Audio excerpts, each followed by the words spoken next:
Just look at your boy, man. Looking like Luka himself out here saucing and bossing like I am Steve Austin. Stop playing with me, bro. Your boy is like that. This Luka Doncic build can literally do anything. Green.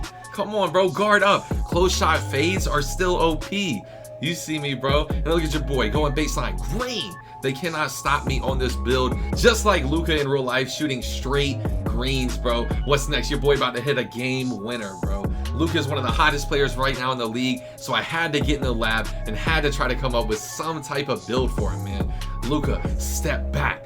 Green is just too easy, bro. Stop playing with me. Luka Doncic could end up as one of the greats, so I had to get in the lab, and it's time to drop the build. I can't think, yeah, I don't want to stress. I bought a foreign whip, but I don't want to flex. Step back and shoot, and it hit nothing but net. I always win like I rigged and paid.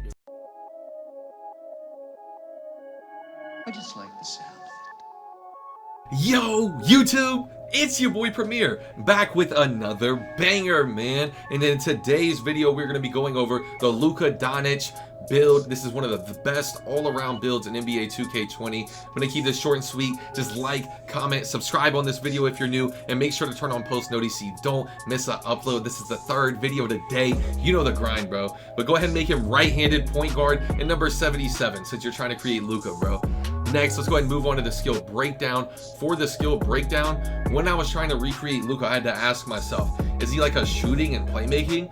You know what I mean? A green and yellow? The only problem is Luka finishes on Kawhi at the rim. So I was like, that's not going to work. And then this all green shooting, it did look nice. It was very tempting. The only problem, warning, with this pie chart, you do not end up with Hall of Fame playmaking. You only get the Hall of Fame shooting, even though you still have that balanced playmaking and shooting kind of pie chart. This pie chart was very tempting, but once I found that out, it was a no-go from there on this pie chart. But from here, the pie chart that I want you to go ahead and look at is going to be the green and the blue, the all finishing and the all shooting, because that build right there can kind of speed boost. If you build it right, it can speed boost. That is entirely up to you, but that's the closest thing I could think of when I asked myself how to create Luka Doncic. He can finish around the rim with the best of them, not to mention he is a chopstick, large low main, you know what I mean, low Uzi vibes, shooting straight greens from the three-point line, bro. So Luka Doncic is one of the hardest players. He's almost like LeBron to recreate, you know, because he can kind of do it all.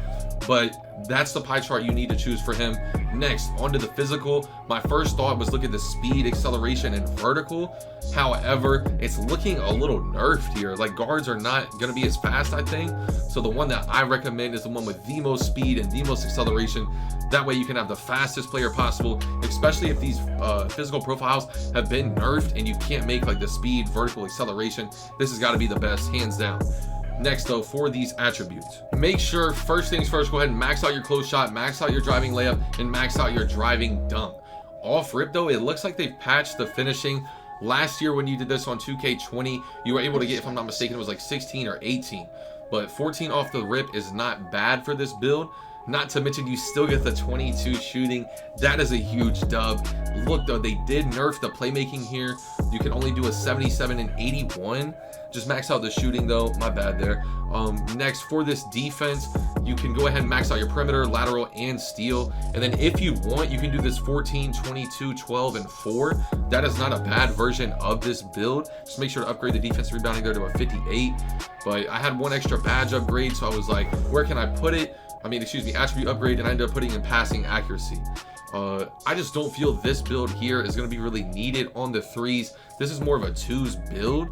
And even on the twos, for defensive and rebounding, if this game is anything like last year and it's looking a lot like it, I don't think that's good enough at all. I highly recommend coming up here and putting your remaining attributes that you just gutted from your defense and rebounding into your post hook, and then from here, I forget how many it was exactly. I think I had to come back down and take even more away from this steal just to ensure I had, if I'm not mistaken, yeah, the 20 finishing. That is OP on the threes court, bro. 20 finishing, 22 shooting, 12 playmaking, 1 defense and rebounding. That is going to be one of the best builds in the game. Not to mention, once everyone gets the pie charts right, once they come out with the perfect builds, this build here is going to be glitchy. Not to mention if you end up getting tendos or something like that. You never know, man. This is a copy and paste game, so it wouldn't surprise me if a lot of these 2K20 glitches actually work in this game as well. So that's something we'll have to figure out at a later date if this build will end up with tendos. But this is the way I do recommend building it for like a 3s player. But if you're a 2s player, I highly recommend doing the first bad setup that I had. That way you're more of an all-around type build. Luka Doncic can honestly, he can finish, he can shoot, he can play make, he can play defense. You know what I mean? There's nothing Luka really can't do. And yeah, that's all for the attributes. Rewind, screenshot, do whatever you need.